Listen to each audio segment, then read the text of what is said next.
ರಾಮ ರಾಮ ಗುಣ ಸೇಮ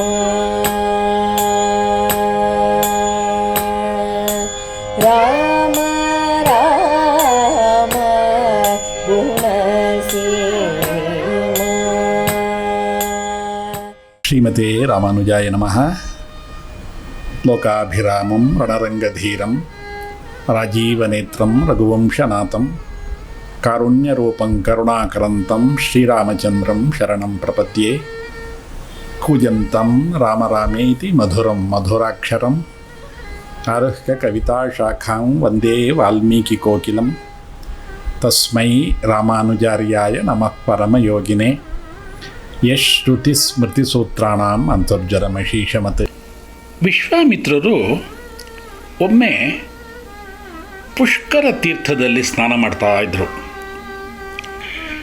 ಅಲ್ಲಿ ಮೇನಿಕೆ ಅಂತ ಒಬ್ಬಳು ಅಪ್ಸರಸ್ಸನ್ನು ಕಂಡರು.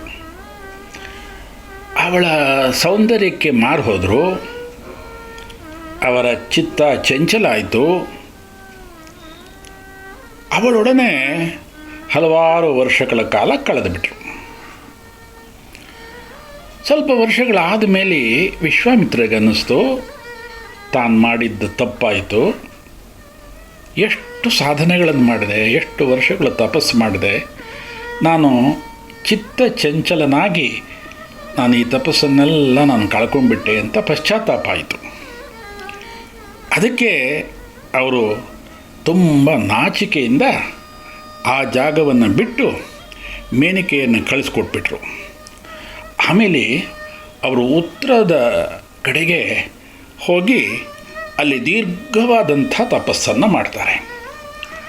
ಆ ತಪಸ್ಸಿನ ಉದ್ದೇಶ ಏನು ಅಂದರೆ, ತಾನು ಮಹರ್ಷಿ ಅಂತ ಅನ್ನಿಸ್ಕೋಬೇಕು, ಬ್ರಹ್ಮರ್ಷಿ ಅಂತ ಅನ್ನಿಸ್ಕೋಬೇಕು ಅನ್ನುವಂಥ ಸಂಕಲ್ಪ ಮಾಡಿ ಅತ್ಯಂತ ದೀರ್ಘವಾದಂತಹ ತಪಸ್ಸನ್ನು ಮಾಡ್ತಾರೆ. ಎಂದಿನಂತೆ ವಿಶ್ವಾಮಿತ್ರ ತಪಸ್ಸನ್ನು ಕೆಡಿಸಲು ಇಂದ್ರ ರಂಭೆಯನ್ನು ಕಳಿಸ್ತಾನೆ. ಆಗ ವಿಶ್ವಾಮಿತ್ರ ಚೇತರಿಸ್ಕೊಳ್ತಾರೆ, ರಂಭೆಗೆ ಶಾಪ ಕೊಟ್ಬಿಡ್ತಾರೆ. ಮತ್ತೆ ಶಾಪ ಕೊಟ್ಟನಲ್ಲ ಅಂತ ಪಶ್ಚಾತ್ತಾಪ ಪಡ್ತಾರೆ, ಕೋಪ ಪಟ್ಕೊಂಡ್ನಲ್ಲ ಅಂತ. ನಾನು ಕೋಪವನ್ನು ನಾನು ಜಯಿಸೋಕ್ಕಾಗಿಲ್ವಲ್ಲ ಅಂತ ಪಶ್ಚಾತ್ತಾಪ ಪಡ್ತಾರೆ. ಮತ್ತೆ ಆ ಸ್ಥಳವನ್ನು ಬಿಡ್ತಾರೆ.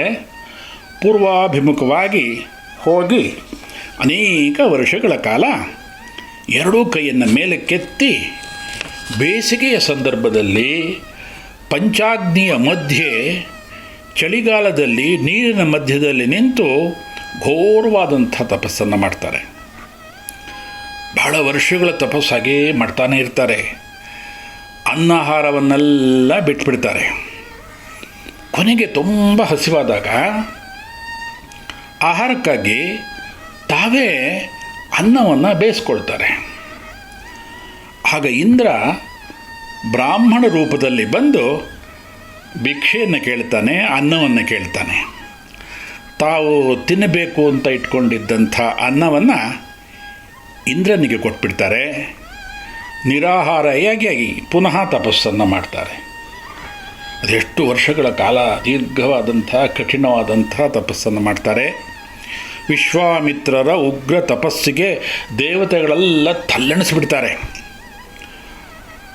ಈ ಘೋರವಾದಂತಹ ತಪಸ್ಸಿನ ಪ್ರಭಾವದಿಂದ ವಿಶ್ವಾಮಿತ್ರರ ಶಿರಸ್ಸಿನಿಂದ ಹೊಗೆ ಬರಲು ಪ್ರಾರಂಭ ಆಗುತ್ತೆ. ಆ ಹೊಗೆ ಇದೆಯಲ್ಲ, ಅವರ ಶಿರಸ್ಸಿನಿಂದ ಬಂದಂಥ ಹೊಗೆ 3 ಲೋಕವನ್ನು ಸುಡುವಂತೆ ವ್ಯಾಪಿಸ್ಬಿಡ್ತು. ದೇವತೆಗಳಿಗೆಲ್ಲ ಭಯ ಆಯಿತು. ಅವರೆಲ್ಲ ಬ್ರಹ್ಮನ ಹತ್ರಕ್ಕೆ ಹೋದರು. ವಿಶ್ವಾಮಿತ್ರ ಇಷ್ಟು ದೀರ್ಘವಾಗಿ ಕಠಿಣವಾದಂಥ ತಪಸ್ಸು ಮಾಡ್ತಾ ಇದ್ದಾನೆ, 3 ಲೋಕಕ್ಕೂ ತೊಂದರೆ ಆಗುತ್ತೆ, ಅವನಿಗೆ ಸ್ವರ್ಗಾಧಿಪತ್ಯ ಬೇಕಾದರೂ ಕೊಟ್ಬಿಡಿ, ನಮ್ಮನ್ನೆಲ್ಲ ಕಾಪಾಡಿ ಅಂತ ಬ್ರಹ್ಮನನ್ನು ಪ್ರಾರ್ಥಿಸರು. ಅದರಂತೆ ಬ್ರಹ್ಮ ಪ್ರತ್ಯಕ್ಷನಾಗಿ ವಿಶ್ವಾಮಿತ್ರರಿಗೆ ಬ್ರಹ್ಮರ್ಷತ್ವವನ್ನು ಅನುಗ್ರಹಿಸಿದ.